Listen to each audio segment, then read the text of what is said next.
Good morning, students. How are you all? I hope you all fine. मैं आज आपका Hindi subject लेने वाली हूँ स्टैंडर्ड 5th का। तो स्टैंडर्ड 5th में पहला चैप्टर है प्रार्थना। प्रार्थना यानी कि प्रेयर। तो प्रार्थना का मतलब है कि प्रार्थना, जैसे हम जब भी हम स्कूल आते हैं तो पहले शुरुआत हम प्रेयर से करते हैं ना। पहले हम प्रेयर बोलते हैं, उसके बाद हम अपने अपने क्लास में जाते हैं। तो ये जो प्रार्थना है वो प्रार्थना बच्चों में पवित्र भाव भरती है और बच्चों के मासूम हृदय में ईश्वर के प्रति सच्ची भावना को जगाती है। इसलिए हम जब स्कूल में आते हैं तो प्रार्थना बोलते हैं। तो यहाँ पे लिखा हुआ है, आप ये जो पहला चैप्टर है वो स्क्रीन पे देख सकते हो। तो प्रार्थना मानव को शक्ति प्रदान करती है और प्रार्थना से मानव के मन में उत्साह और आशा पैदा होती है। इससे मानव के विचार शुद्ध होते हैं और जीवन में जो चुनौती स्वीकार की है उसमें आप सफल हो सके। माता पिता, गुरु और ईश्वर की वंदना करनी चाहिए। इसका इंग्लिश ट्रांसलेशन है, prayer improves human and prayer corrects estimate and hope in human mind. This purify human thoughts. You will be able to succeed in the challenge you have accept in your life. We parents should worship the गुरु। यानी कि प्रार्थना है वो, प्रार्थना से जो मानव है, मानव को शक्ति प्रदान होती है और प्रार्थना बोलने से मानव के अंदर एक आत्मविश्वास आता है, एक नई आशा की उम्मीद आती है। तो कोई भी काम करने से पहले हमें ईश्वर को याद करना चाहिए। तो इस चैप्टर की शुरुआत करते हैं अब हम। तो इसमें लिखा है, हम बालक नादान शीश नवाकर करे प्रणाम। We salute the boy by giving him a silly head.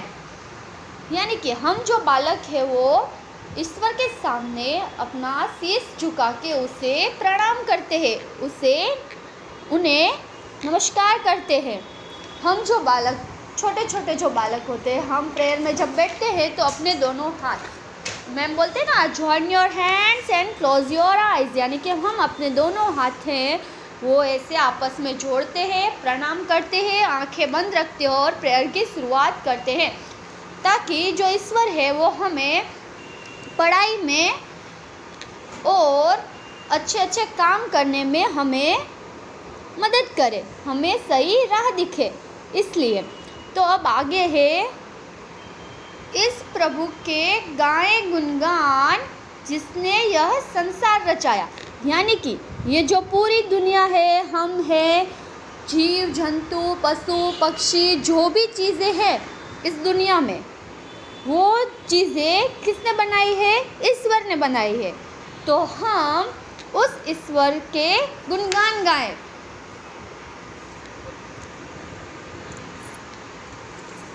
अब आता है, रचाया धरती पानी हवा बनाया, जीने का ढंग हमें सिखाया।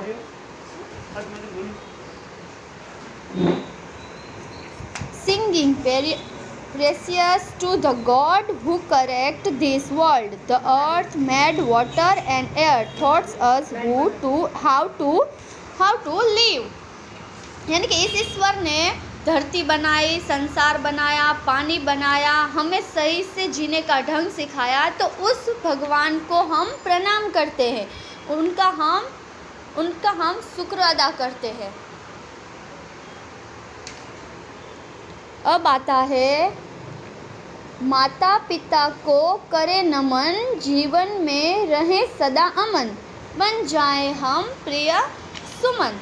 यानी कि salute your parents, always remain peaceful in your life, dear सुमन। यानी कि हमें ये जीवन दिया है वो है हमारे माता पिता, तो हमें हमारे माता पिता को भी थैंक यू कहना चाहिए कि जिन्होंने हमें इतना अच्छा जीवन दिया, इतनी अच्छी शिक्षा दी, हमें अच्छे स्कूल में पढ़ाया, हमारी सारी ज़रूरतें पूरी करी। तो हमें उस ईश्वर का और माता पिता का और हमें ये जो अच्छी अच्छी बातें सिखाते हैं, जो हमारे गुरु हैं, हमें उन सब का धन्यवाद करना चाहिए। तो इस जो प्रार्थना है उसका इतना उद्देश्य है कि हमें ये जो संसार दिया, अच्छी अच्छी शिक्षा दी, अच्छी राह पे चलने की जो सलाह दी, तो हमें उन सबको प्रणाम करना चाहिए, उनका आदर करना चाहिए। अब इस जो प्रेयर है उसमें थोड़े शब्द दिए गए हैं, वो शब्द हम देख लेते हैं। तो इसमें आया था बालक यानी कि बच्चे, जिसको इंग्लिश में कहते हैं चिल्ड्रन। फिर दिया है शीश, शीश यानी सिर, हेड। उसके बाद आता है गुणगान, सिंग प्रेसियस, बनाना टू करेक्ट टू मेक। फिर पानी, जल वाटर, ढंग तरीका वे, ढंग यानी कि हम कौन सी राह पे चलते हैं, जिसे ढंग। प्रिय प्यारे, डियर। प्रभु मतलब भगवान, गॉड ईश्वर। फिर संसार यानी दुनिया, जगत वर्ल्ड। संसार का मतलब होता है दुनिया, जगत, वर्ल्ड।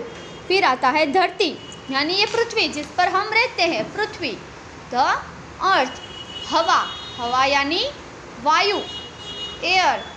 माता पिता, माँ बाप, पेरेंट्स जो हमारे मम्मी पापा हैं। सुमन का मतलब होता है फूल, फ्लावर। सुमन का मतलब होता है फूल, फ्लावर। तो ये सारे जो शब्द आपको स्क्रीन पे दिखाई दे रहे हैं, वो सारे शब्द आपको रीड करने हैं और लर्न करने हैं। ठीक है, थैंक यू।